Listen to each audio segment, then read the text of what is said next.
Good morning, Control Alt listeners, and welcome to another exciting episode of Control Alt Listen.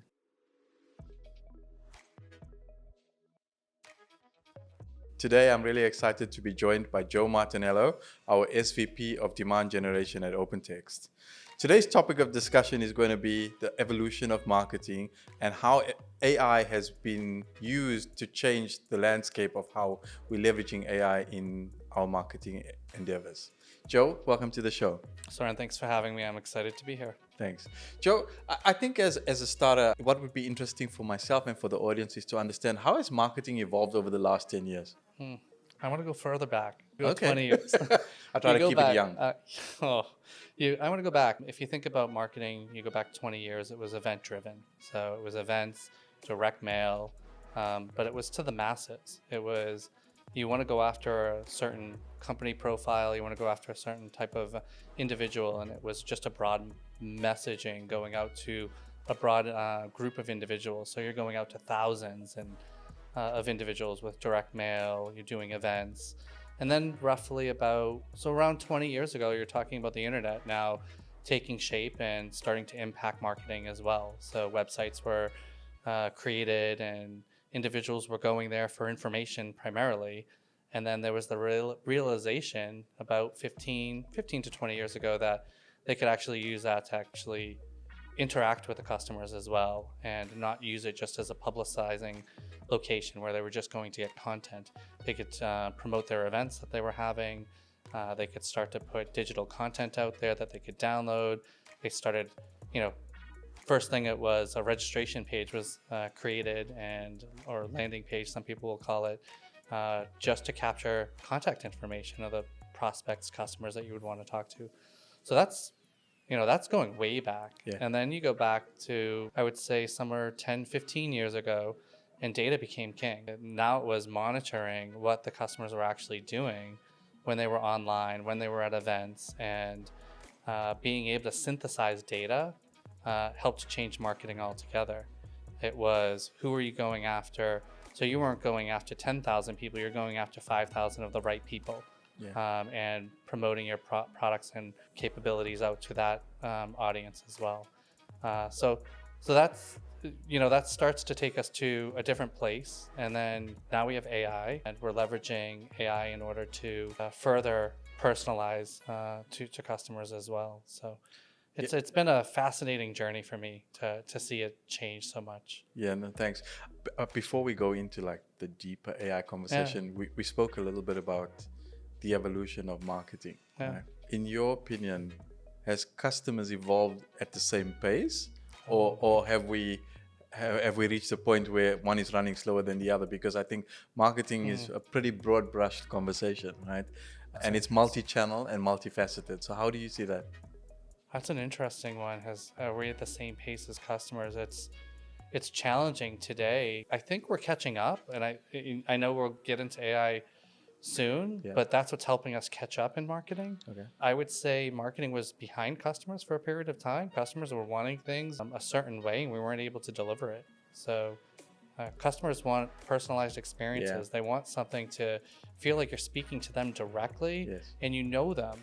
And it's interesting because we have all of these privacy laws, which all the companies are looking at and making sure that we're abiding by, but they are competing with the customer's desire for personalization.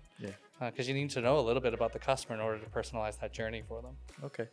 Now, we spoke about marketing, we spoke about customers. With the advancement of generative AI today, how has that impacted how we engage with the customer, and how has that changed the connection with the customer?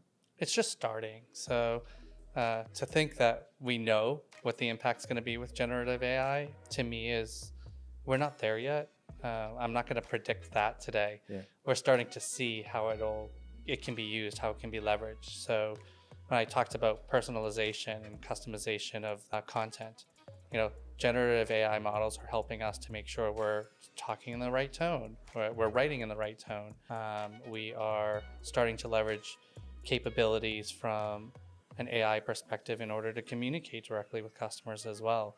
So we didn't have some of that capability before. It was all human driven. So it's a combination of AI plus human and driving, more of those personalized experiences and just being able to do more. So if I look at global companies, translation's a big challenge globally for companies. And there's the debate. There's translation, then there's localization. AI is going to help us localize more. So models start to understand what's relevant in a market. You're not just getting a straight translation. Now you're starting to get a localized experience. And AI is going to help us do that. That would, you would need so many people to be able to power a company to be able to do the pure localized experiences. So you still need the humans because you need to make sure that is it right? Because we don't know that the AI is going to actually generate what we expect in a certain market. But that's one of the things I'm excited about. And writing as well. We're leveraging generative AI will help quite a bit with writing and tone of writing and speaking to specific audience. So you'd speak to a developer slightly different than you'd speak to the C-suite, for instance. Your role is global. So you always on the road and you're in front of customers. How are you seeing them embrace AI in the communications, in the discussions that you're having, and in the decision-making process? They just want more. It's like, you hear about, I think there's this, they want more, but they still don't know what they want. They know what's available. They want to know what the bottom line impact is going to be for them by adopting AI solutions and product. So we're on this journey right now. What are the use cases that are relevant for each of the customers? And are there use cases that they can't solve for today based off of the capacity constraints they may have as a company?